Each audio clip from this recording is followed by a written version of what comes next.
Hey, grown woman. How are you today?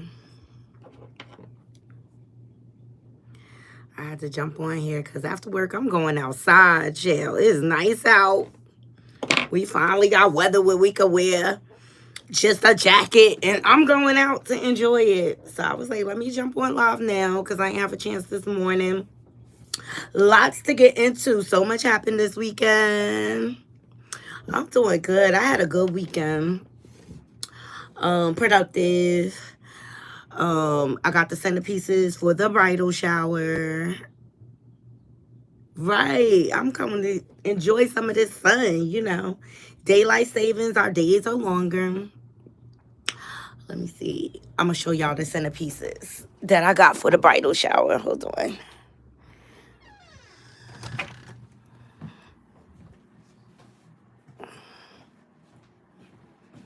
Got stuff everywhere. Here we go.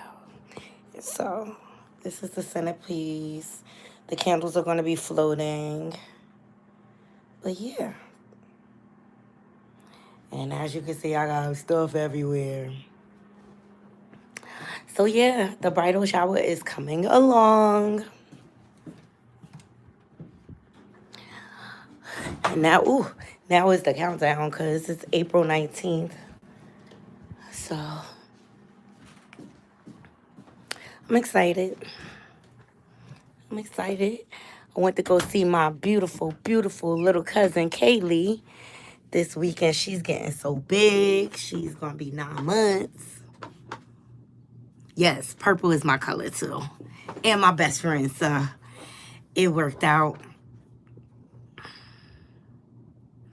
Rest in peace, DJ Screw. I don't know who that is. So yeah, no, I did the shopping for the decorations for the bridal shower. Only thing left to do is I gotta get like the plates and the forks and stuff like that to create the little setting on the table. Yeah, everything's coming together. Please thumbs up this video. So yeah, and then went to see my beautiful, beautiful little cousin Kaylee. She is dorbs. The most beautiful baby in this world, okay? Just a good baby though. Know how to entertain herself and stuff. And she just lovable. So that was like a breath of fresh air to see Kaylee. Kaylee, cousin Nikki, love you, baby. And yeah, that was pretty much the weekend. Did laundry, did chores. Yes, please get the likes up because we're going to get into some stuff, Naughty Crew. Ciao. Make sure my sound is together. We're going to get into the updates on the Naziah Harris case. A timeline has been set. And yeah, we're going to get into that. And I'm going to touch on the family drama. Hey, Nichelle. I'm going to touch on the family drama. Please get the likes up slightly, but it's really irrelevant because at the end of the day, that's not going to bring Naziah back. I just really feel like there's some clout chasers in her family, and the only intentions that they have is to garner financing off of her name, which is terrible because, like, Naziah hasn't even had a funeral or anything, but the family did speak on Spiritual Detective, and they confirmed a lot of information. They cleared up a lot of misinformation. So we're going to get into that. We also going to get into Jaguar Wright being sued. In this latest lawsuit, Ariel Mitchell is representing Stephanie Pelham. She is a young lady that was gang raped by Diddy and his associates due to her being very vocal about his role he played in Tupac's demise, okay? But yeah, Jaguar has now been named, and we're going to get into it. I mean, this is what she wanted, right? She said she wanted to testify. I heard that on AT2 channel. She wanted to be called as witness. Well, you getting all the attention you want, okay? Your lies are starting to catch up to you, ho. I said it. All right, and then we're going to touch on the circus and the shenanigans with Blueface and Chrisean doing the so-called Q&A.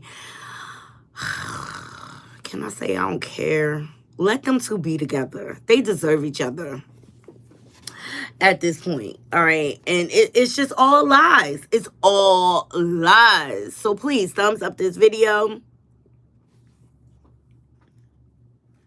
Hold on.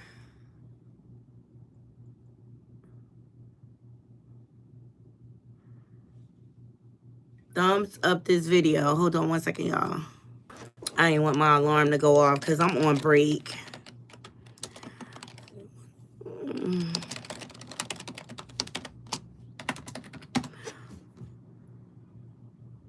Yes, grown woman. She wanted all the attention and now she got it. So on the more important things, let's start with the important things first. The Naziah Harris case. So much going on there. But we have an update. Please thumbs up the video. And I'm gonna follow this story to the very end. County, where Jarvis Butts, the man charged with sexually assaulting and killing 13-year-old Naziah Harris, was back in court today. Our Jordan Burroughs was inside the courtroom and joins us now with a recap of today's proceedings. Today at the Wayne County Criminal Justice Center, Judge Nicholas Hathaway laid out dates in the Jarvis Butts case. Butts is accused of murdering 13-year-old Naziah Harris last year. His jury selection is scheduled to start October 6th. Jarvis Butts was in court Friday to hear Judge Nicholas Hathaway decide key dates in his trial. The defense and prosecution both agreed on the dates as they await the full transcript to be typed out so they can read it over. Butts was previously in court January 17th for a hearing where he entered a not guilty plea. At that hearing, just like Friday's, Naziah Harris's family and friends were present. Butts, 42 years old, of Detroit, is charged with first-degree premeditated murder, second-degree criminal sexual conduct, and child sexually abusive activity.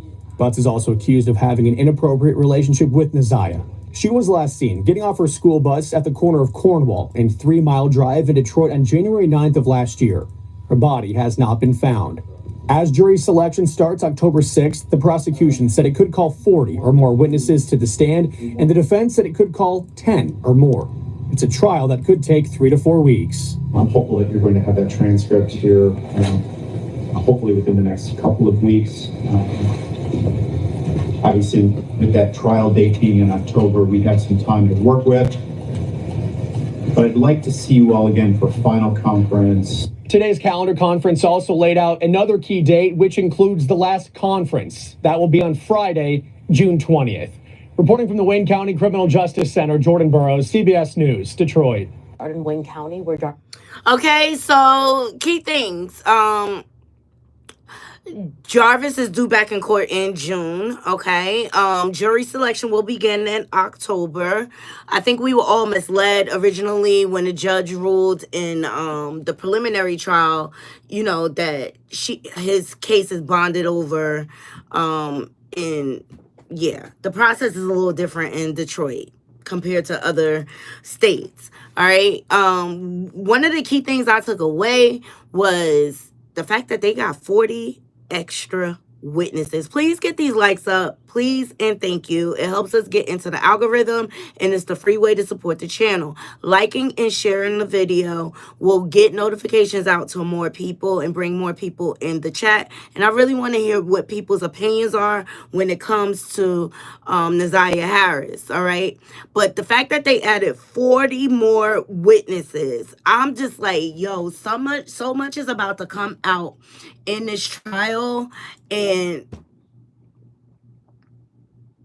this is just sad. Like, this is just generational trauma passed down from one generation to the next, and adults not being held accountable. and mental illness running rampant throughout this family. And because of the lack thereof and their lack of acknowledging what was going on in the family as far as pedo activity, this is why we have the worst case scenario when it comes to Naziah, all right? See something, say something, protect the children.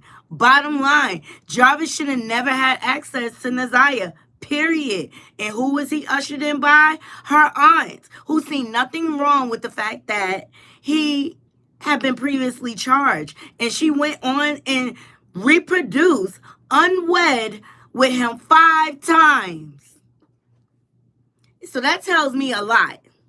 That tells me she has a lot of unresolved trauma that she did not deal with. And I feel like she dealt with the situation the way her mother, Annette, taught her to deal with her trauma. Because her mom was traumatized too. Had a baby at 11. Child. The dysfunction is real, and they unleash all this dysfunction onto the world, and that's why you have famous people like Jaguar, Wright, and Chrisean rock. Trauma makes you famous now, apparently, okay? And that's just why you got the clout chasers in the family. Like Roxy Rocks, you know, and I wanted to believe that she was on the right side of right, but I'm looking at a lot of her steps and I'm like not agreeing with it. You know, the fact that she was garnering funds from GoFundMe's and things like that. Where's the money going? Why aren't you explaining where the money is being used? Making t-shirts and profiting off of it. Your intentions aren't pure.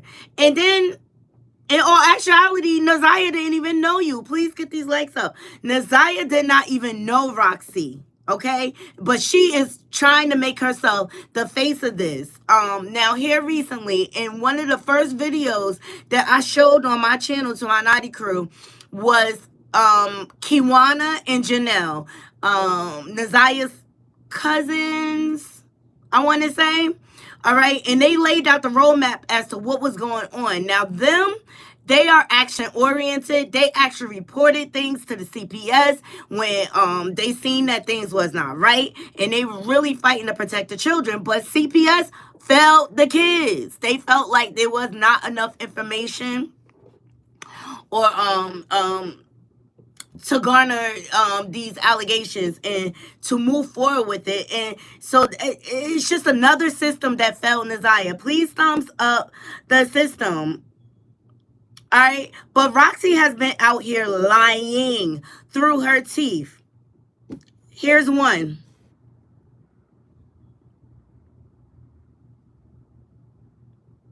She's out here saying, okay.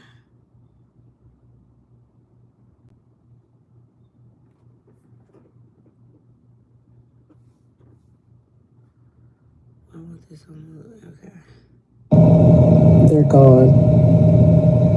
If you know, you know.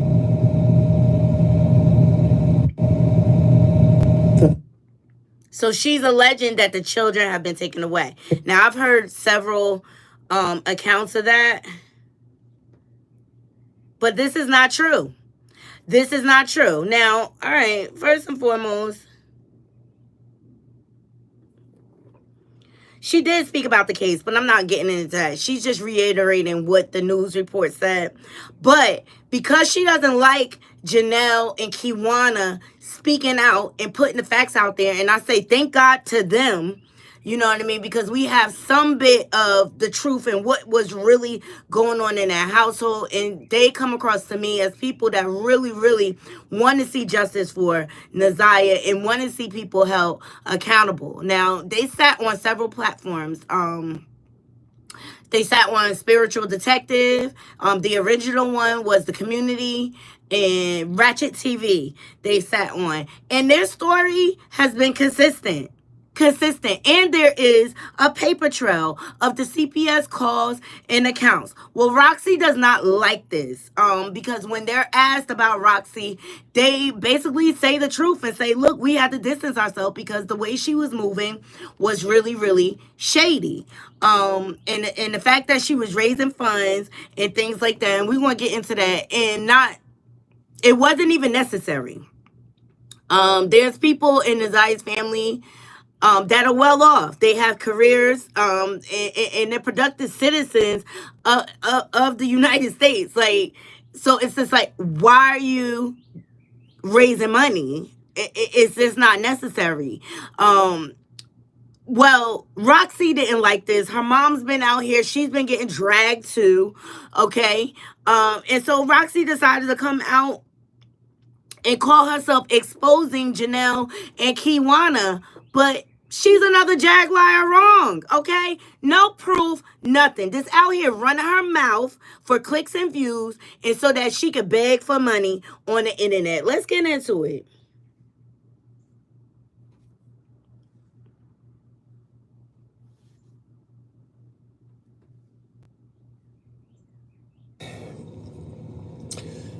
Came on here to talk to y'all because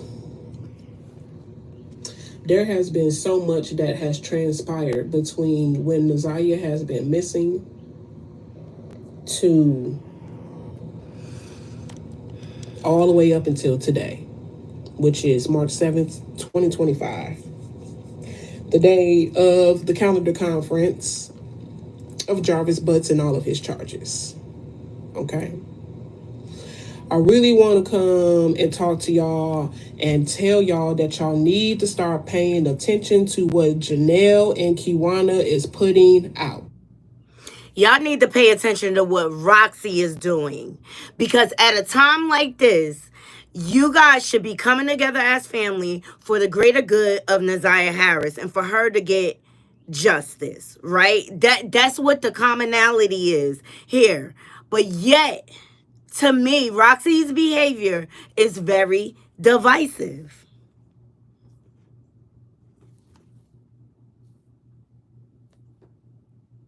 That don't have anything to do with Naziah. Okay?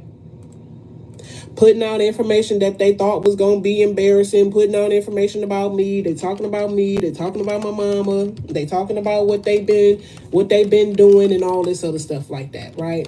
All of these things that don't have anything to do with Naziah. Okay? I don't think I've heard them say very much about her, but they have a whole lot to say about me every single time. They really don't. Right? And what I'm doing. Because they have been trying to stop me from spreading awareness, because they have been trying to stop me from talking about Naziah, because they are the ones who are included in sweeping everything that has happened up with Naziah underneath the rug. And I really don't want to do the tit for tat thing, but y'all got to be educated, okay? Because there's so many people coming at me sideways about what I'm doing for the better, for the greater good and the better cause and the direction that I'm trying to move in to help other young girls, and how I have been helping other young girls and women. Okay? Pay attention to what they are saying in these interviews that they have done. The one they did on the interview with the on YouTube with the community ladies, the ones they did with Ratchet TV, now the ones they did with this spiritual detective, Weiss, whatever the heck her name is. Okay? They had time to sit down and do interviews and podcasts, 5-hour podcasts and interviews with 2-3 hours to sit up there and spread mess that ain't got nothing to do with Naziah and say everything negative that they can about me and try and do the we are for justice for Naziah. But you really wasn't. Ain't showing up to no court dates except for the arraignment, which is when he first got arrested. That was the only court date. I mean, they don't have to show up to the court dates. Please thumbs up to the video. They don't have to. They're not required to. I mean, it's a preliminary hearing. And I think it was Janelle. She lives over an hour away. I mean, these people have families and kids that they have to keep up with. Like, why are you setting a precedent that they have to show up to the court case? I mean, Kiwana and Janelle already did the important stuff. They were the ones reporting it to CPS. Where were you? You ain't coming to the tail end. Naziah didn't even know you. And so now you want to create this goalpost like you are so justice for Naziah. I mean, people have jobs. People have families. Like, why is it required? Anyway, thumbs up the video. They didn't show up to any other court dates. They don't have Pay to. attention. No, you pay attention to what they doing and telling y'all and what they saying. Because it's like it's a competition of flower. They want flowers or a pat on the back. Guess what? You can have it. I don't want no flowers. You want money, though. I don't want no flowers. I don't want no acknowledgement. I want awareness. I want change. I want new laws, new procedures, new protocols. That's what I want. I don't want flowers or acknowledgement. This isn't a competition. This isn't high school. Okay? Pay attention to what they're doing and saying. We did this, we did that. You sure did. You sure did. And it's documented proof. But you're talking about all of these things that you have been doing since 2022. Right? All of these things that you have been knowing. But one thing that I'm trying to understand is why when CPS called you, because the kids are gone, Shannon kids are gone, they're in the system. Marquita's kids are gone, they're with her dad. Annette's foster kids are gone, they're back in the system. Annette's license, gone. Thank God. Absolutely magic. Thank God. But my thing is, when Kiwana and Janelle were called to get the kids so that they didn't go into foster care, Janelle and Kiwana declined to get the kids. This is all lies. Thumbs up this video. Janelle and Kiwana, Naziah Harris, immediate family members, great aunt, and first cousin declined to get the foster kids that CPS called them and asked them to get. They declined it 4 times and said that the reason that they declined was for personal reasons. Not because, they didn't have space. Not because, can you provide me with housing or bigger housing so that I can have enough room for them? No, for personal reasons. What could be the personal reason? Because the kids are traumatized and they've been enough. So you rather them go into a system with people who they don't know rather than their family, since you have been trying to get them out of the house since 2022? So why were you so-called pushing to get the kids out of the house in 2022, but now that it's March 7th, 2025, and CPS called you 2 weeks ago to get the kids out of the house, you declined for personal reasons? But you were trying to get the kids out the house before, and now that the kids are out of the house, you don't want them. Why don't you want the kids that you've been fighting for to get out of the house since 2022? Jarvis is now locked up. So why don't you want the kids? What are the personal reasons? Because you've been trying to get the kids, right? You've been trying to get custody of the kids, but now that that opportunity is here, you won't take it. Because you're too busy trying to block me and what I'm doing. CPS hasn't reached out to me. Why haven't CPS reached out to you? And do you have the kids? Are you willing to take the kids? Right, Magic. She full of bull swinky. And mind you, she's saying all this. Only thing we have is her word. And to me, she's proven to be not trustworthy in this situation. Because Janelle and Kiwana, they have not been asking for money or anything like that. They haven't been going from platform to platform. They've been on a small few platforms just trying to get the word out. And their story have not changed. It's given that Roxy wants to be the face of this whole thing, the head of the whole thing. She wants to Jaguar right this situation. It is sad. That what I see is a woman exploiting her own family for clicks and views and to become internet famous. That's what I see. Out to me, I guess because I'm too far down the family tree. So you rather the kids go stay in a system where they're going to get split up and not have any contact with each other, with their other little cousins that they've been growing up with all of this time because...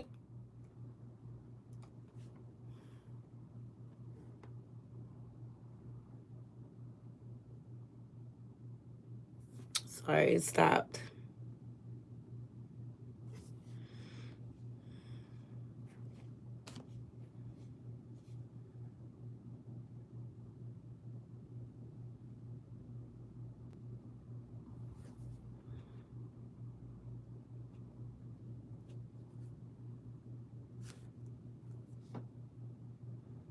She wasn't saying much anyway. Hold on, let me restart it over.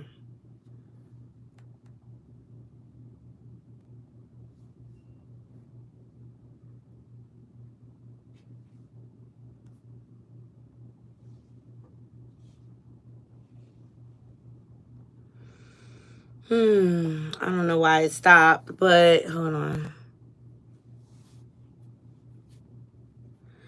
I just never seen someone work so hard to discredit their family. And that, like, the bigger picture at hand is that's not going to bring justice for Naziah. And Magic, I saw what you said. What her and Mark did going to Marquita's house, they was dead wrong. I mean, they interfered with a ongoing investigation, an open case. Like, in the way they rolled out, like Mark with an AR, like, Roxy, why would you allow someone to come to your family's house armed, knowing that it's children in the home? Like, things are just suspect with the way Roxy moves. Now, Janelle and Kiwana did respond. Let me see if I can pull it up. Shout out to the spiritual detective because she been busting Roxy on her ish. Okay. When I was diagnosed with HIV, I didn't know who I would be. Number one, I want to say facts are the kids have not been removed. That's the facts. And it's been confirmed by several people.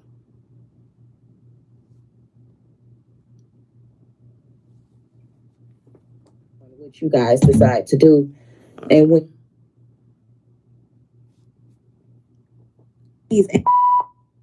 and y'all expect them to come kumbaya at a memorial, make that make sense. Y'all, who would in their right mind would do that in real life without wanting to knock fire out somebody when you see them? That's not cool. That's not going to work. That's not reality. So I get what y'all saying, but at the same time, I don't think it's a good idea. I just want to say one thing. Like, why do we need to come together? I am not with what they're doing. So, no, I am not coming together. Now, if Tootie comes here and wants to do something in the city and she invites me, I might come. But if Kenya and Roxy are involved in anything, I am not participating in it because I do not agree with the things that Roxy does. I have said this more than once. We do not have to come together. This is Janelle and Kiwana's response to Roxy making all these allegations. Please thumbs up this video, share this live out, please. To get justice for Naziah. I can do that alone or with other parties with Kiwana. I don't have to deal with negativity and disrespect to get justice for Naziah. I don't understand why people want us to come together. We were together and look where we are now. Exactly. We were together. And then Roxy pushed us off the cliff because she claimed somebody told her something. but never contacted any one of us to discuss the situation or never showed any proof of what someone told her. We were talking behind her back. Are we in the third grade? I know I'm not. I'm 43 years old. I am not in the third grade anymore. If I got a problem with you or I have some concerns about some he say, she say, I'm going to call you personally. So no, there is no, at this grown age, I got boundaries. And my boundary is that I don't want to have anything to do with Roxy. And now Kenya, since she stepped up to the plate and started the same drama over and over again. I don't want to have nothing to do with them. I'm sure they don't want to have nothing to do with me. And that's cool. Y'all move in your direction. I'm going to move into mine. So all that kumbaya stuff, that's not going to happen. The only one I'm kumbaya with or doing any positive energy with is for the Naziah. That's right. You done, T? Yep, it's your flow. I wanted to speak on this. This is Kiwana you know, and I'm gonna try to be as adult as I can, because again, I have stepped outside of my emotions the whole time.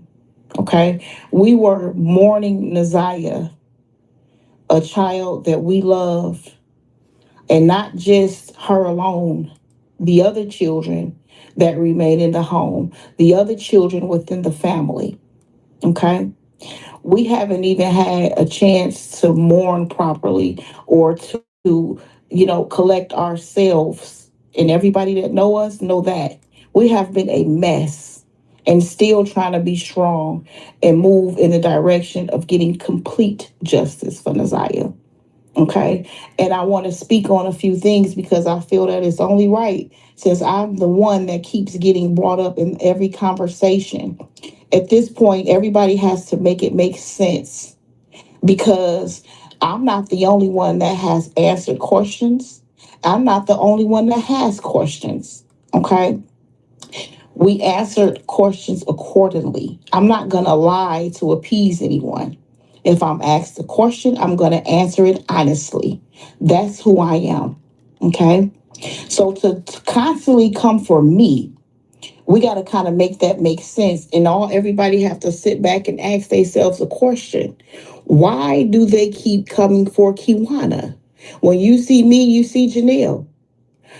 We are both speaking out on real facts and events that happened during the time, during this whole process. That didn't deserve for us to be slandered on the internet. Okay. Not only that, Kenya is my older cousin. She's basically an elder in the family. When you're over 50, you are now in senior mode. So to sit back and get on the internet and be, gangster and talking about snatching me up as if I'm ever going to allow that to happen. One thing that I'm going to do, and one thing that I have done this whole time, was try to respect what was going on only for Naziah. And I shut up. Through all the slander, I shut up because I said to myself, this not about me. And as many times as I wanted to speak out, I had to remain with the understanding of this is bigger than me. But again, I am constantly named in everything, and it doesn't make sense, especially when I didn't start anything. Roxy went on the internet and said things about myself, and she said it. She continued to drag me constantly. Kenya dragged me constantly. They tiptoed around Janelle a lot, but they brought her name into it as well. And at this point, my question to both of them is, I'm going to give them 24 hours to answer this. Why? Because you heard somebody say something? That don't make no sense. Because like Janelle said, you have both of our numbers. We could have solved this problem just with a simple phone call. Show us the facts. You can't show us. It started with somebody saying Janelle messaged. Mind you, Janelle sent the message. Okay, so Janelle supposedly sent this message that you can't produce, and you keep saying Kiwana name. Make it make sense. No, there's a personal vendetta against Kiwana, and we need to understand why. So let us know why, and don't let it be a hearsay, because again, we are all adults, and this is supposed to be about Naziah. Y'all created division in the family. Okay, nobody was allowed to be there to mourn Naziah as far as the children in the family. That's what I've always had a problem with. For you know what? Yes, the adults are hurting, but we're talking about the children that grew up aside of her. And you can have all the problems you want to have with the parents, but the children are innocent.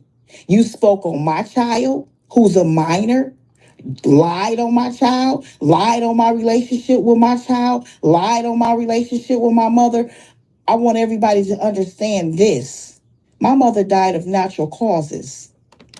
And in no time do you speak on a deceased, whether you speaking about me or not, and touch on anything that you felt me and my mother went through. Because one thing is for sure, I've always stood on business with my mother. Yes, we didn't have the best relationship. Yes, when we start talking about family dynamics, we got to go all the way back to the origin of things. This didn't start and stop with a net. Let's just be honest here. This don't start and stop with a net. Okay? But I'm going to leave that alone into a later date. Because right now, this is about Naziah. But I could have said all the stuff that you went through with your mama, Kenya. I could have spoke on all the rumors within the family that you did to your mother before she left Earth. Okay? But I didn't do that to you. I didn't do that to you. I could have. But my thing is, once again, if it's about Naziah, what is the conversation? You bringing up my brother, you trying to create division amongst me and my siblings? Oh, but you want justice? You about the family now. You just got to kind of sit back and make it make sense. And to everybody that's got questions, just go all the way back. You can't show a time when me and Janelle ever went on the internet and dogged Kenya and Roxy out. This started with Roxy. And as a mother first, and a grandmother, and an elder in the family, Kenya, what you should have done was step to your child and said to her, you wrong. Because I'm a mother of adults. And I'm also a mother of a minor. And my parentage don't start and stop when they right or wrong. It's throughout all. If my child is wrong, I'm going to say that to my child. And she was wrong. You guys sat on a platform and dogged me out with a man that I have never had any intention. And I got text message. I can drop my receipts. Show me a text message, which is... Yeah, they made accusations that Kiwana was flirting with Mark over there at, what's it? 7 Mile Radio. The initial channel that everyone was rolling up to. Mark is in it for a click and a view. He don't really care about Naziah Harris like that. He just happy everybody rolled up to his channel, and it blew his channel up, okay? But for Roxy, that's what I'm saying. Her behavior is very divisive. She, to me, doesn't really care about getting justice for Naziah. She just wants to be the face of this whole thing. And so, like, why drag your family members? We're going to get us a few more minutes. He was getting more traffic to his channel. That's all he cared about. I mean, Roxy was on a panel with him, and he talking about selling panties with his face on it. Ciao. Common communication where Mark can say that I ever... That's right. I'm gonna get this few more minutes, but while the commercial plays, hold on, we can skip. Flirted with him in any kind of way. You can't produce that. You can't. So we're gonna go off. Kenya and Roxy overheard a conversation they were so-called there with Mark. Well, of course they would say that. They've been coming for me forever now. So of course they would stand together and band together and come for Kiwana. It don't make sense. And even if he felt I was being flirtatious, okay? What adult goes on the internet to say she was talking nice to me? That's not a flex. You can't say you touched me. You can't say I ever, never. As a matter of fact, I can take it further than that. There's not a man standing there can say since my last relationship that they has touched Kiwana. And if they can come forward, my last relationship was in 2024 of July, darling. They can't say I'm willing to pay them $500 to $1,000 if they can show proof right now that they touched me beyond a hug or saying hello. Because I'm not loose. Well, yeah, we all got skeletons. I got some skeletons I can dig out my closet and blow the dust off. We all do. But to attack my character as a person, no, that was wrong. And make it about because something Mark said, and you're my family. You are a bloodline, and you're an elder. You sat there with your child and slandered my name with a man that you didn't even know. Right. But you want justice for Naziah. You're creating division in the family. Right. You bringing up me and my siblings. Let's talk about your household, can you? Let's talk about what you've been through with your children. Because I can go there. You're wrong. You wrong and your daughter's wrong. And I find it funny that y'all keep on mentioning me. Why? What is it about Kiwana? Cloud chasing. I can tell you jealous. What it is about Kiwana. Kiwana has grown into her femininity.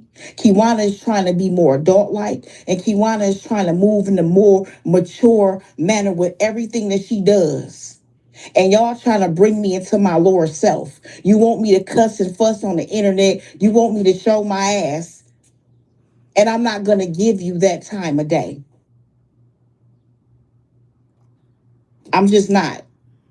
I could. Because snatching me up is the last thing I'm worried about.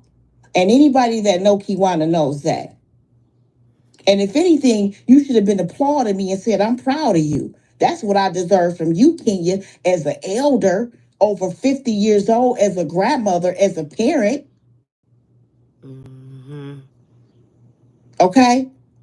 But instead, you went on the internet and did exactly what your daughter did. Instead of you saying, wait a minute, y'all, this not right. This about Naziah being one of the eldest in the family. Let's cut this. Let's cut them cords that we pulling on right now. And let's keep this about what's important. That's not what you did. We shut up for a whole year. We've watched merchandise be sold in Naziah's name. Yes, we have a problem with that. If the proceeds aren't going towards her. Yes, it's great that you got a journey that you want to go upon, as we all do in life. But when you selling merchandise that has Naziah's face, Naziah's name, and about Naziah, sell Roxy Rocks merch. Sell that. If you selling merchandise under Naziah names, then everybody should know where the proceeds are going. And we're talking about over a year. Mm-hmm. We're talking about cash apps. We're talking about money being handed in your hand that we all stood there and watched at the courthouse. I didn't go on the internet and slander you for that. But what I am going to say to you is you're wrong. You can't do that. And no matter how you feel about Marquita Shannon, Annette, there's children involved that loved Naziah, that suffered all year and some change. They lived in that household with her. They loved her. And they weren't even invited to the balloon release. And so, period. They wasn't even invited to the balloon release. And let's not forget, Naziah Harris was the main caretaker of those children in the household. Remember, they used her as a babysitter all the time. So she had a close bond with her cousins. None of the other children in the family. This isn't just about the community. Even if you say hell with the adults, you still got to think about the children. They are our future. Mm-hmm. They are the ones that got the torch now. Mm-hmm. You lived your life, Kenya. You are over 50. Mm-hmm. Roxy, You got children of your own. How would you feel if your children had a bond with Naziah and they weren't invited to a balloon release? Let's talk about that. Let's talk about how all the children feel that weren't there. It's not right. It's wrong. And accountability goes a long way. Take that first. Take accountability. Stop trying to blame, because you can't, because the facts are out. All everybody got to do is go back on the internet from the beginning and see that we don't see Janelle and Kiwana saying anything wrong. So because we did an interview and we were asked questions, and you can't say that we meant anything malicious, because, honey, first and foremost, that's not even the type of time that she was on. Nor is it the type of time that ISIS is on. But guess what? Right is right and wrong is wrong, and y'all are wrong. And instead of saying, you know what, we could have did this a whole nother way. We were wrong. You're not even willing to do that. You're gonna keep on saying Kiwana, and you can't even explain why. Explain why, can you? Why are you mentioning Kiwana, Roxy, and Kenya? For what? What do you guys keep on speaking on me for? And then y'all toss Janelle in there. Y'all sprinkle a little bit of her on there. Oh, well, we gonna come for Kiwana, but Janelle, you just get a little bit because we want Kiwana. Yeah, well, why? Explain why. Because the last thing that I am is scared. But what I am is I'm brokenhearted. What I am is I'm still in the fight to get complete justice for Naziah. So that means I'm putting my emotions aside. Okay?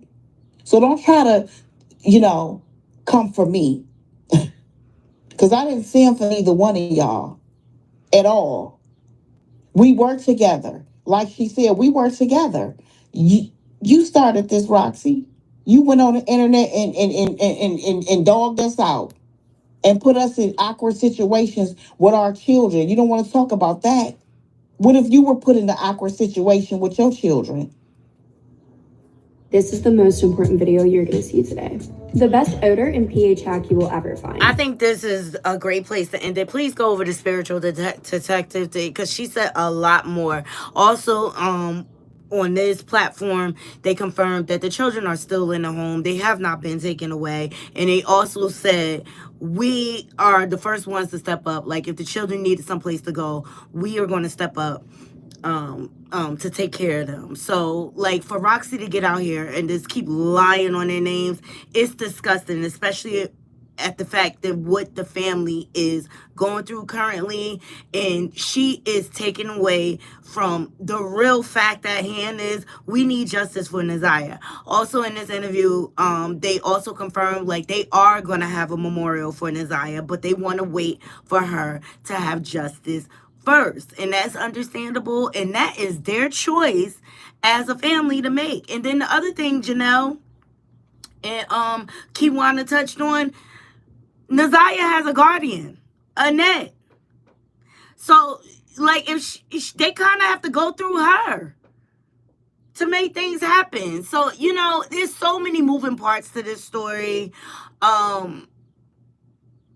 They are working with the city of Detroit for the memorial service. A young man just dropped a track dedicated to Naziah Harris, which I thought was dope. Shout out to Tootie. She had it on her platform today, I think it was. But the track, he was on point. He was on point.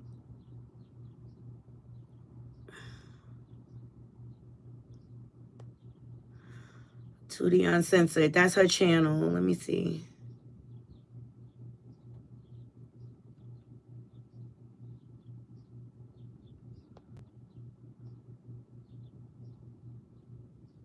All right, here we go. Shout out to Tootie. I'll cut this out later, but this is for the live. With USPS Ground Advantage, it's like you're with us every step. But he was on point. Like, I like the song he did for her too. So I want to spread awareness, but he did his thing.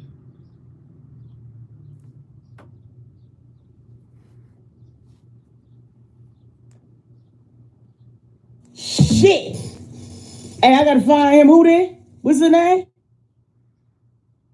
He did that. It's a Detroit artist. He did that. He captured, like, I got chills. He captured every bit of what's going on in this situation. And at the end of the day, we need to get awareness out there. That's why I'm talking about this consistently, because this story is all too familiar. And it's not even just in the Black community. I'm not just going to even put a race on it, because it goes on in all different type of households, okay? And this could have been prevented. It could have been prevented. But all the adults in Naziah's life failed her, from her mother to her father to her grandmother to her aunts. They all failed her. And this baby was not loved properly. She thought, she was so neglected in love. She thought what Jarvis was doing to her was love. That's how neglected and abused she was in the Harris household. And they allowed this predator to be up in that household and prey on all those children. It wasn't just Naziah. Let's talk about it. He was preying on his own children, her cousins, everybody. They created a playground. I believe Jarvis was sleeping with not only Shannon and her sister, Marquita, but also the mama, too. I think he was pimping and pandering through the whole darn family. And meanwhile, y'all think y'all getting Jarvis to lay pipe. He only doing that to blind y'all foolish itches so that he could prey on them children. Let's talk about it. And it upsets me, okay? But jury selection starts in October. I don't think the trial gonna be over probably until next year. But at the end of the day, thank God Jarvis Butts is off the streets. I mean, he has several victims, obviously. So he was Detroit's own R. Kelly. Like, and there's other cases that's coming out. That's what I'm saying. What is going on in Detroit? And what I think is going on is the pedos out there know the system is weak and know that they can get away with this pedo activity. CPS failed her. The school failed Naziah. Hell, the church failed her. God, pay attention to our children. We got to pay attention to our children. That's just the bottom line. And we need to be loud and vocal. Nika at Night, shout out to her. She just did a story on a Detroit police officer was grooming his girlfriend's child, which she, thank God, ultimately told her father. And the father went through the messages and turned it into the police. He got arrested. Parents, you have to go through your kids' devices. You have to. Do not give them a device if you're not going to be willing to check behind them and things like that. Because this is what pedos depend on. They depend on parents not being responsible, being lazy, not checking. And one of the things that rung out about the police officer, and he's a Detroit police officer, the little girl kept saying, my daddy checks my phone. My daddy checks my phone. Now, mind you, her dad had full custody. She only went over her mom's house like on the weekends. And that's how you got to vet these men before you bring them into your children's lives, because you need to find out what their true intentions are. Are they there for you, or are they just trying to get at your children?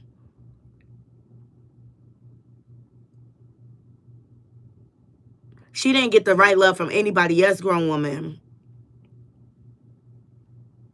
Yes, also, you need to talk to your children and let them know the dangers that are out here in the world. Do not lie to them. Do not, because at the end of the day, we are raising our children to be adults, right? You got to keep it real with your kids of what's out here. It's a whole bunch of predators sitting and waiting for somebody to slip, okay? let's get into Jaguar. Speaking of predators, thumbs up this video, share this live out. She has been sued. This is what she wanted. Jaguar, you getting all the attention that you wanted now. The only thing that makes me suspect is the fact that Ariel Mitchell is behind it, and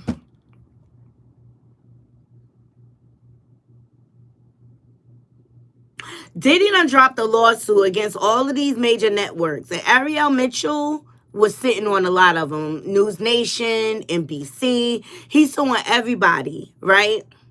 So in response to that, I think Ariel is trying to say, oh, I'm not going to take this laying down. You're not going to bully me. So I'm going to drop some details to the lawsuit. Shout out to Chronicle Speaks because she broke it down the best. I'm not going to do her whole video. I'm going to just do the parts where Jaguar Wright is mentioned. So, but not only is Jaguar Wright mentioned, but also Odell Beckham and Drewski and Big Homie Quan CC. Now, Big Homie Quan CC claims he was security to a lot of these celebrities. He been on a lot of platforms. And let me tell you what I think is going on. Remember how Jaguar used to always scream, troll farm, troll farm, troll farm. She is the troll farm. Okay, she's involved. She and all these liars that have been ushered onto the internet are the troll farm. It's crazy. Like, but she getting the attention she wants. So we're going to get into it. Let me see. Also included plaintiff's SUV that was driven by defendant Gonzalez. Upon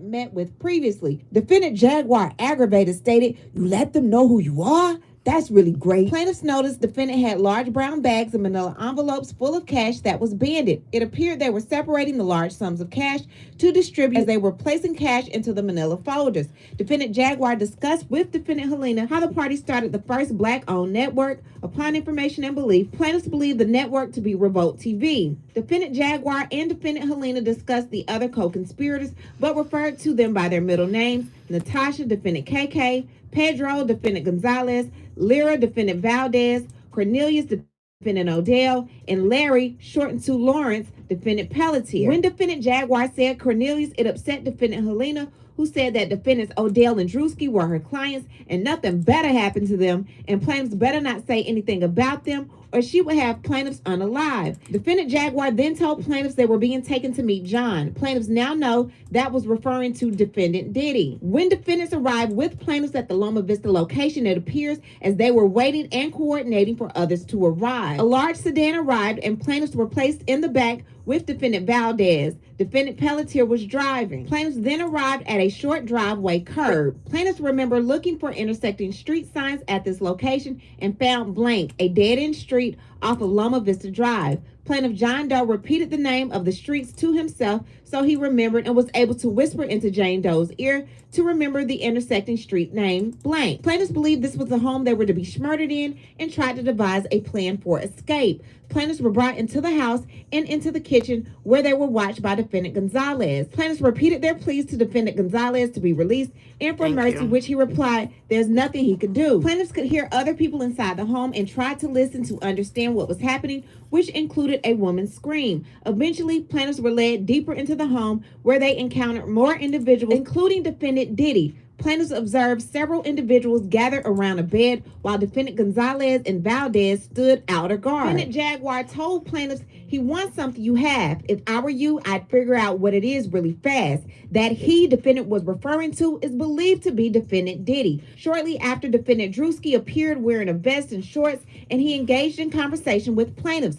Plaintiffs tried to appeal to defendant by talking about the music industry, and defendant instructed plaintiffs that they should cooperate. Plaintiffs described what they observed during the assault of plaintiff Parham after the interaction with defendant Drewski. Plaintiffs observed plaintiff Parham having an IUD forcefully placed in her female regions by defendant KK with the assistance of defendant Brandy. Plaintiffs heard defendant KK make a remark about how plaintiff Jane Doe would not need an IUD because of her age. Not KK with the ageism. While hearing plaintiff Parham scream in agony during the forceful IUD insertion, plaintiff Jane Doe yelled, "Stop hurting her!" Plaintiffs observed defendant Shane place a pillow over plaintiff Parham's face, basically obstructing her breathing, and plaintiff Jane Doe yelled for them to stop or that she will be unalive. Plaintiff Jane Doe believes plaintiff Parham did lose consciousness because she became limp and unresponsive. Defendant Diddy instructed defendant Valdez to shut her up, and defendant Valdez hit plaintiff Jane Doe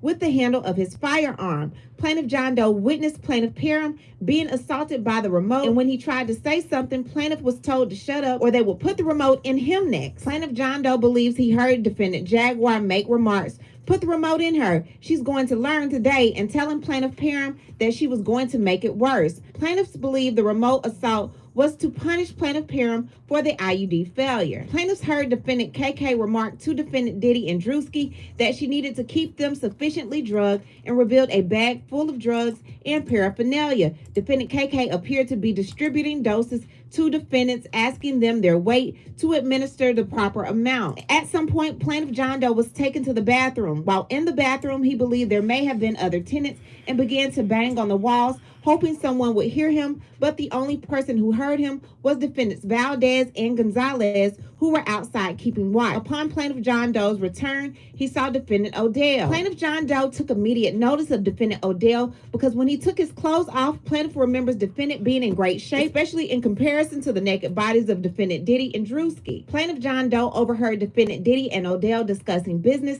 and plans to have plaintiff Parham return to New York with defendant Odell. Plaintiff John Doe could not readily observe where plaintiff Jane Doe was during this time. While during this time where plaintiff Jane Doe was out of sight of plaintiff John Doe, plaintiff Jane Doe was being essayed by defendant Valdez in another room. Plaintiff John Doe witnessed the gang guard plaintiff Parham. Plaintiff Jane Doe witnessed the gang guard plaintiff Parham. Plaintiff John Doe witnessed defendant Drewski douse plaintiff Parham in baby oil and then jump and slid across her body. Plaintiff John Doe observed defendant Diddy and Drewski manically and hysterically laughing, which plaintiff attributed to their drug use. Defendant Diddy then attempted to force plaintiff John Doe to also assault plaintiff Parham, and he refused. Defendant Diddy instructed defendant co-conspirators to throw plaintiff John Doe into the wall several times in order to get him to comply with his demands to our plaintiff Parham, which he would not comply. Defendant Diddy instructed defendants co-conspirators to yank, grab, and pull at plaintiff John Doe's manhood violently in an effort to punish him for not participating in the gang R of plaintiff Parham.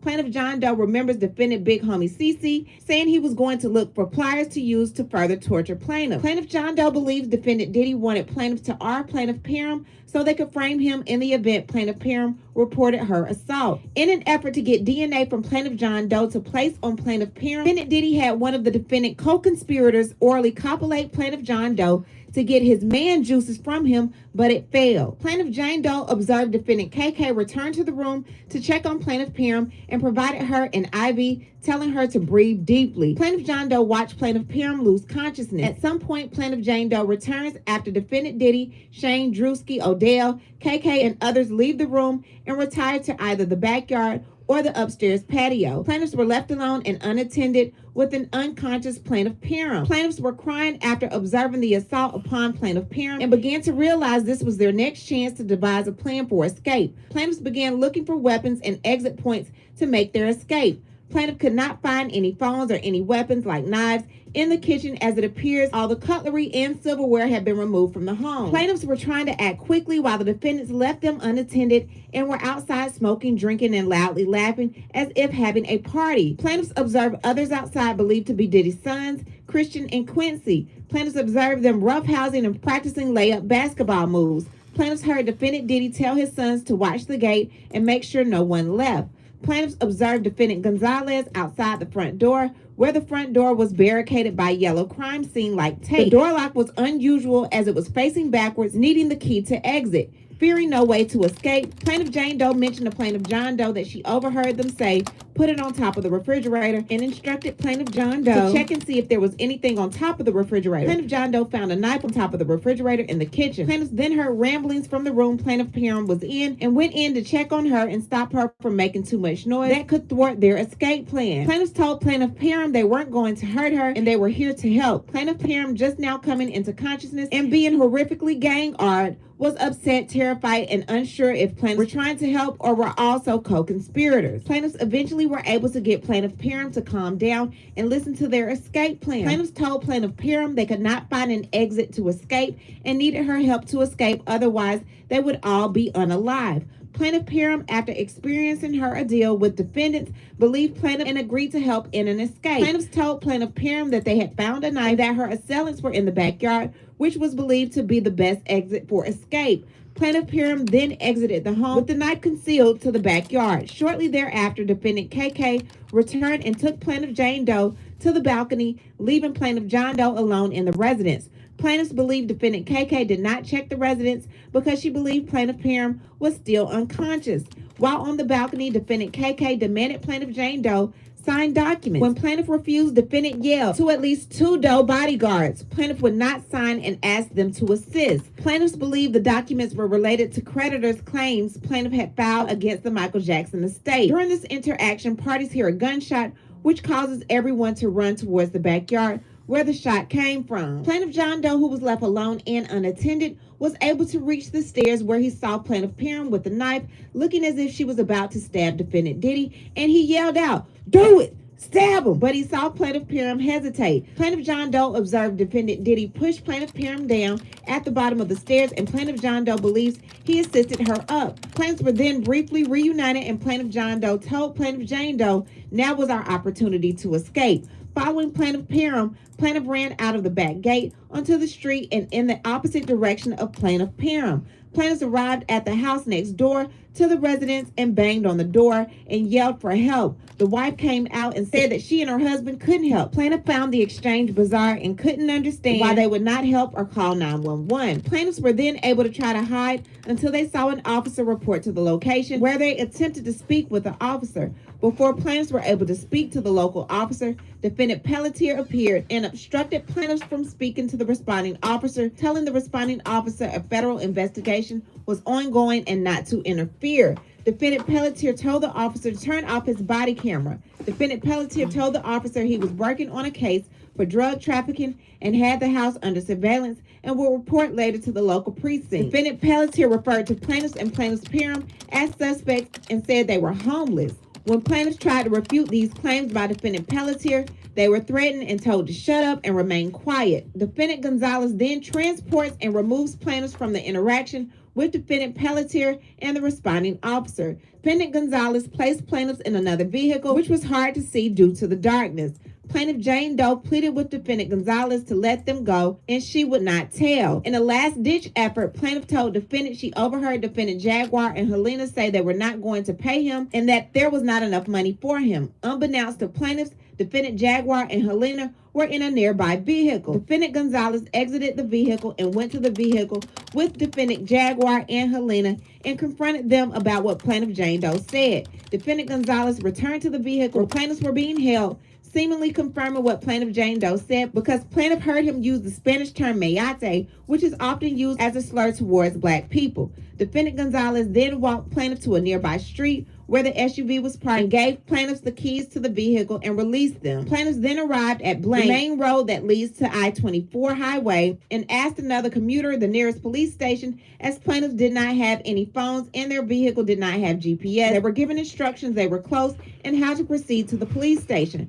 Plaintiffs arrived to the police station at 22 Orinda Way, Orinda, California. Plaintiff John Doe walked in the police station with the intention of filing a police report, but remembered overhearing conversation from the defendants during their transport when defendants believed he could not hear them, that if plaintiffs ever reported the incident, they would be deemed crazy and non-believable. Plaintiff John Doe was also concerned about the exchange with the responding officer on the scene and how he refused to listen to his plea then. Plaintiff John Doe then only briefly spoke to someone at the front desk about filing a report and took a business card. Now, I do want to say all of these people are innocent until they're proven guilty in a court of law, But I do want to say that she states that defendants Odell and Drewski received benefits related to their celebrity, specifically defendant Drewski, who had a television show on Revolt TV network. They believe that Valdez, Jaguar, Pelletier, and Helena received and handled cash payments on behalf of the enterprise. And the defendants willfully ignored the dangers of defendant Diddy's conduct and pattern of harassment as assault, abuse, misconduct solely for their own personal economic benefit. I'm not sure how this case is going to go over, but right now it's not looking good for your boy Diddy.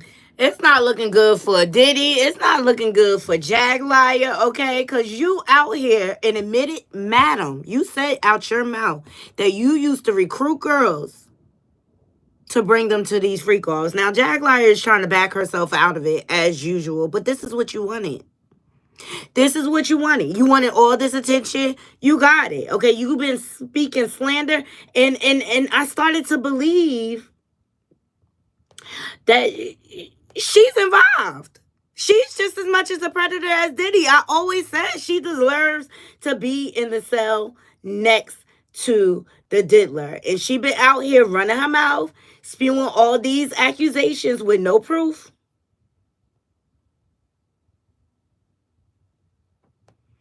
And I think she deserves everything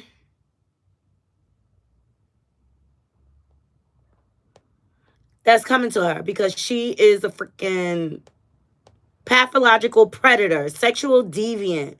It's disgusting the way they have let her run amok on this internet. And for the life of me, why people believe like her word is bond, I don't know. Like, I don't see no proof. I'm not even entertaining it too much. But she got what she asked for. But of course, Drewski, and Odell Beckham responded.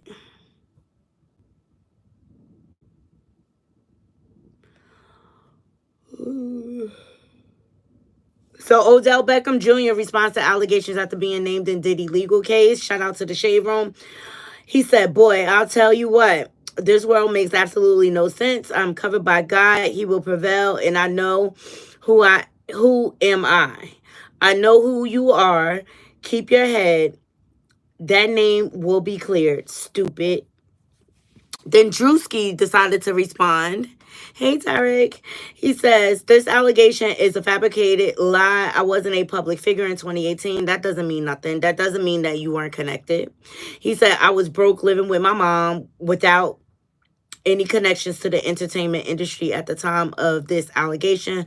So the inclusion of my name is truly outlandish. My heart breaks for actual victims of abuse, but I'm fully confident that the evidence will expose the falsehoods and the individuals who are maliciously trying to game the legal system to peddle false narratives.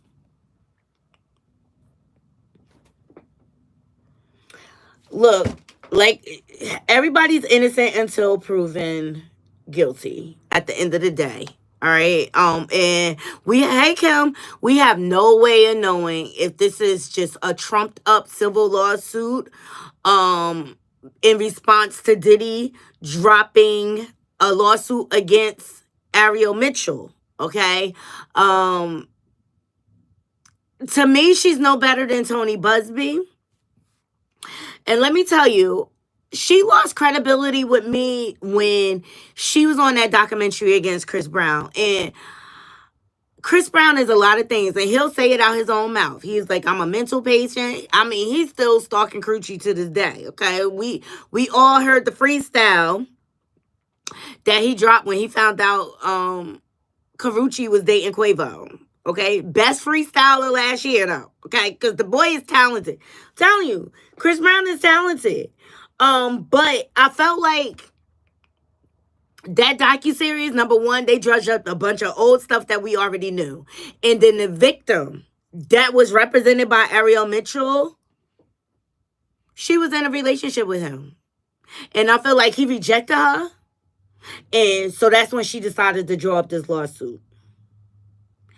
Ariel Mitchell is looking for a quick payday and fame. I'm telling you. Ariel Mitchell. And it's sad that people are out here trying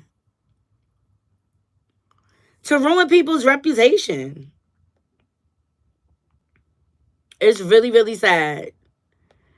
But they have let these liars and degenerates run amok all over the internet, and now, I really feel like celebrities are gonna, like, Jay-Z set a precedent. He set a path on how celebrities should deal with these situations. And I think now, because before they would just ignore all these allegations, now they're starting to get vocal. And Tokyo Tony, you better watch your ass out there at the White House. This is the infamous Tokyo Tony, the White House, in which we all have the opportunity to write, email the White House. What I'd like to speak to you today would be simply this. Why are you ushering in the Antichrist to take food out of people that was already oppressed? I did my homework on your family. Your family is the only family that has never owned slaves. As a president of the United States. Shut up, Tokyo Tony. Like, why would he listen to your ass? You stay high 24/7 on the devil's green letters. So stop it. Like, you doing something.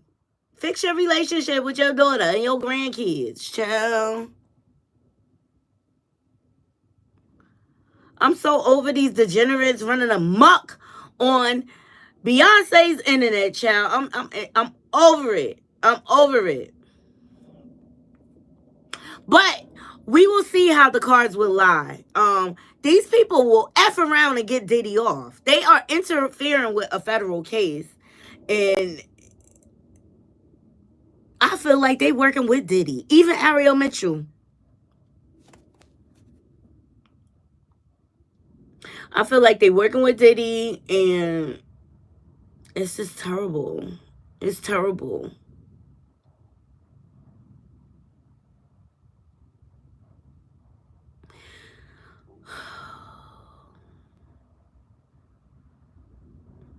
But there's some good news for Diddy. He did win a court fight. Shout out to allhiphop.com. He wins the court fight for a witness list, but he won't see it. So I guess they'll give him knowledge of the witnesses. All right. And the last degenerates that I want to cover that has been unleashed onto Beyonce's internet to traumatize us all with DV and exploiting children all over the place. Chrisean Rock and Blueface. I ain't even want to do this story because they both liars. They both acting, I should say. They got to keep his name relevant. So they just recently did a Q&A. The whole internet went crazy. Oh, they confirmed they're married. They're not married.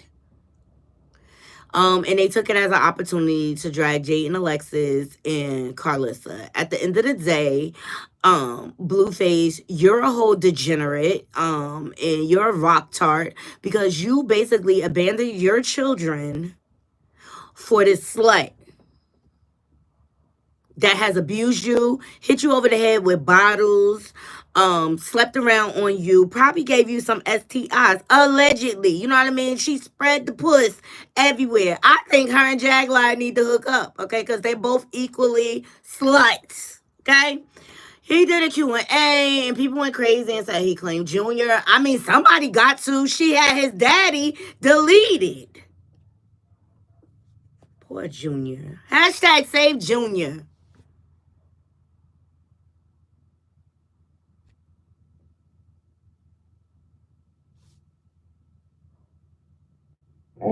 How do you feel about the restaurant from Old to New?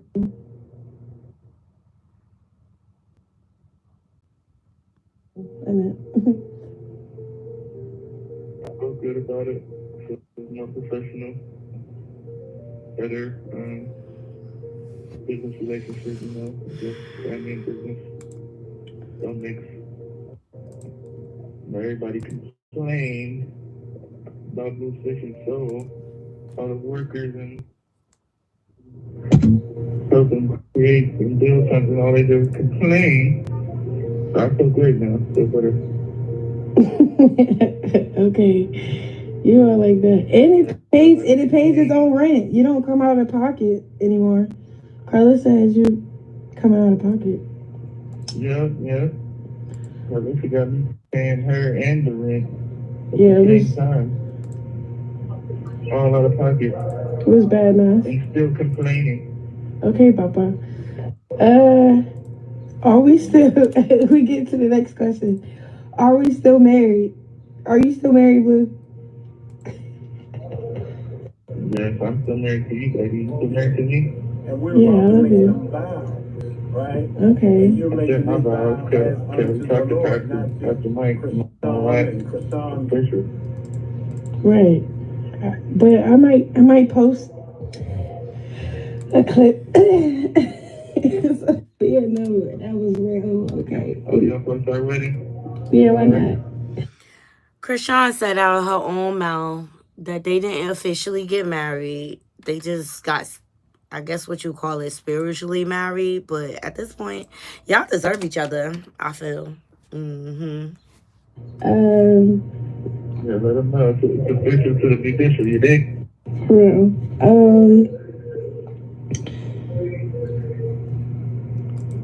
What's the other questions?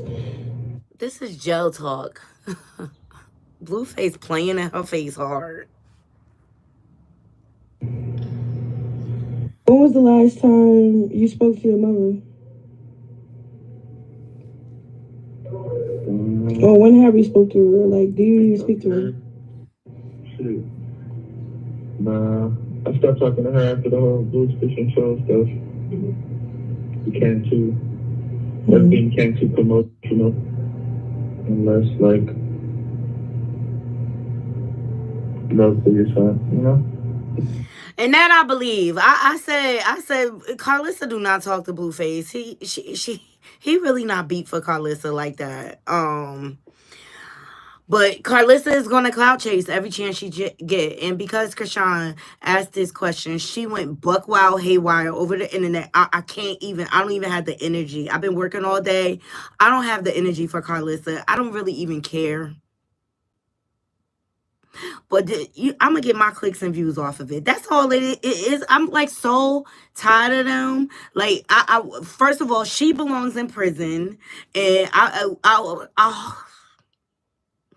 want her to go to jail so somebody can save Junior. Period. Yeah, but all she does talk. She talks about you, and she has good. Right. I agree. It's too promotional, you know. TMZ can't be my mom. I don't think that would be in my best interest. I don't talk to her because I know if I talk to her, she's just gonna record my phone call or try to make something out of it. Okay. Yeah. How do you feel about what? Talk to you when you want to be. This call and your telephone number will be monitored and recorded. How do you feel about her mixing in with your kids? Like, if you don't talk to her, she's watching your kids though. Right. I would hope that my baby mother would make sure that everything is respected and not neglected, you dig? Hopefully she's not partying and Jay and Alexa said, I'm free and I got a babysitter. Nigga. Jay and Alexa said, you and Chrisean, Blueface, okay? You done left me out here a whole single mother. Now I'm forced to deal with your mother because who gonna watch these kids? I gotta work and do and things like that, okay? Partying and, you know, just... Ain't that what you was doing when you was out partying? But I believe that's up to them. I'm focused on our family, baby. You know, we got our son. He focused on their family. The one where you lost everything behind. Did we forget that the reason why you're in there is her? Okay? And Chrisean, he abandoning his kids for Junior? That ain't cool. He's still responsible for them kids. Jay and Alexis was out here talking about he ain't paying no child support. I don't know how she thought, but I mean, he do got the restaurant. He got income, so he should be paying her something. You don't find nothing wrong with that? Chrisean, you don't find nothing wrong with the fact that he slept with Jay and Alexis' best friend? Or let's talk about all the footage that comes out of him talking to other girls while he's in there. Stupid is as stupid does, Knotty Crew. Thumbs up this video. But that'll be taken care of. They're taken care of. Do not talk. Yeah. Big Dad, that caller. Okay. How do you feel about coming home in a couple months? I know you did 2 years. Like now you got months left. How does that feel? For sure. Down the months. It feels good. I feel like I've grown a lot. In a lot of different ways. So I'm looking forward to Nah, he grown a lot. Not scribbling and scrabbling all over your face, Blueface. Where the growth there? You don't even know where them needles been. What? You grown a lot. Everybody grow in prison, okay? Grow to the pits of hell, okay? You just come out a better criminal. trying good right there. Fuck it. How you feel about it, mama?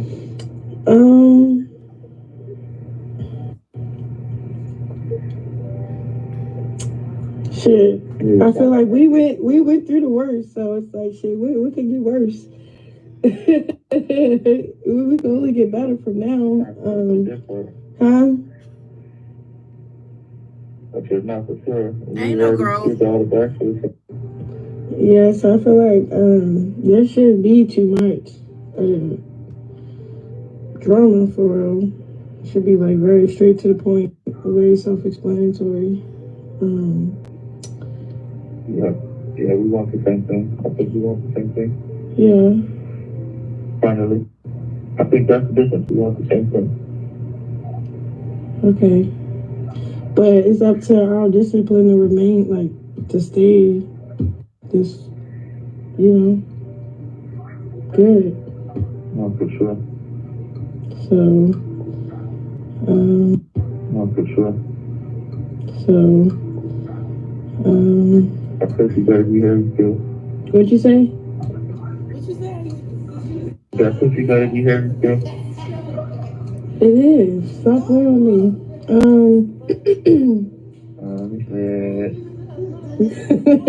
Like, stop playing, bro.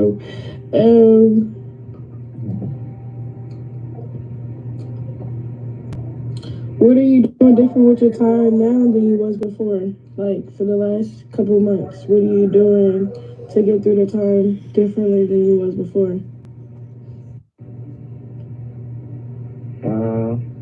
Well, I'm in prison now. So they have classes and stuff. They have a classes that I can do. You said you taking classes? Time off. So I can, yeah. They got classes I can take to get time off. So I've been in class Monday through Friday, 9 to 11. Shit, cool. Computer class. The evening or something. And then computer class. It's Lancaster level 3. Called House of Healing. Okay. And it's like a prisoner AA meeting. I feel like it's pretty interesting. Might get some time off for that, you know?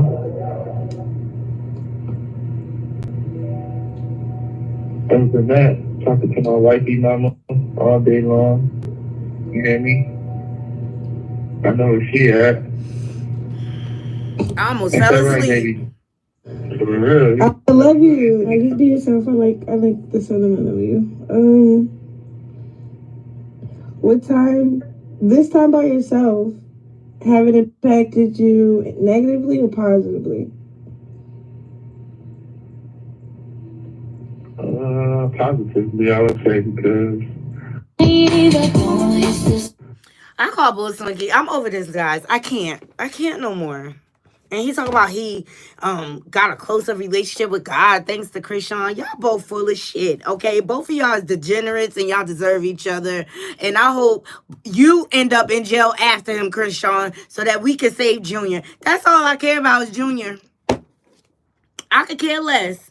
They could suck and on each other all they want. I don't care. Spread all type of STIs around. I'm over it. I'm over the circus.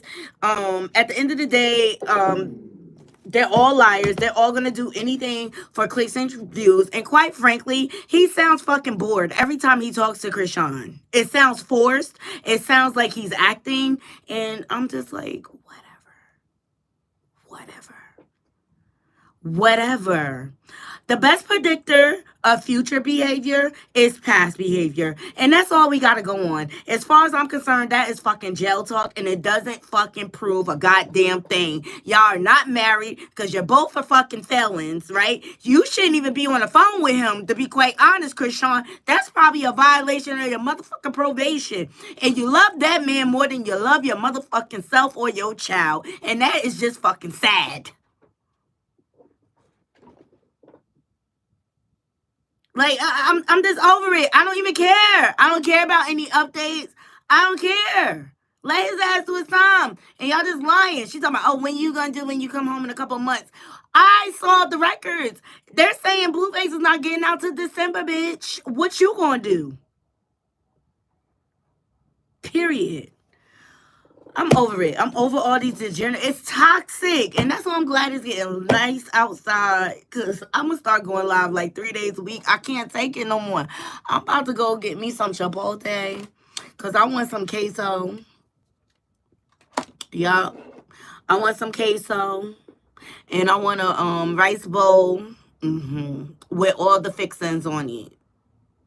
Yeah. That's what I'm about to go do for myself. Yeah, that's all we want is updates on Junior. Like, when are you taking him for a second hernia surgery? When is he going to start walking? Like, I saw my little baby cousin this weekend. She holds her own bottle. She reaches. She was pulling on my chain. She kept pulling on my locks. I had to keep pulling her back because she's trying to put them in her mouth. Okay? And her legs are so strong, she even started taking steps towards me. Okay? That's what you call milestones. And she 9 months. You been eating that all weekend? I love it. And I love you guys for joining me. I'm going to try to jump on tomorrow morning.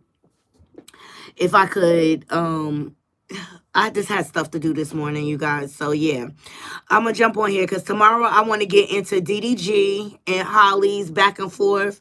He's claiming that Holly is keeping the baby from him. Sir, are you displaying trustworthy behavior or are you clout chasing off your own son? I'm just saying. And then Dr. Umar's daughter is dragging him for filth some more. And we got some more responses, so I want to get into that. And I'm starting to see Wendy Williams was hospitalized, so I have to look into that story too. Yes, thank you so much, grown woman. I love all of you. I love everybody for joining me. Appreciate you all. I hope you all have a beautiful, beautiful, blessed evening and eat some good food, honey.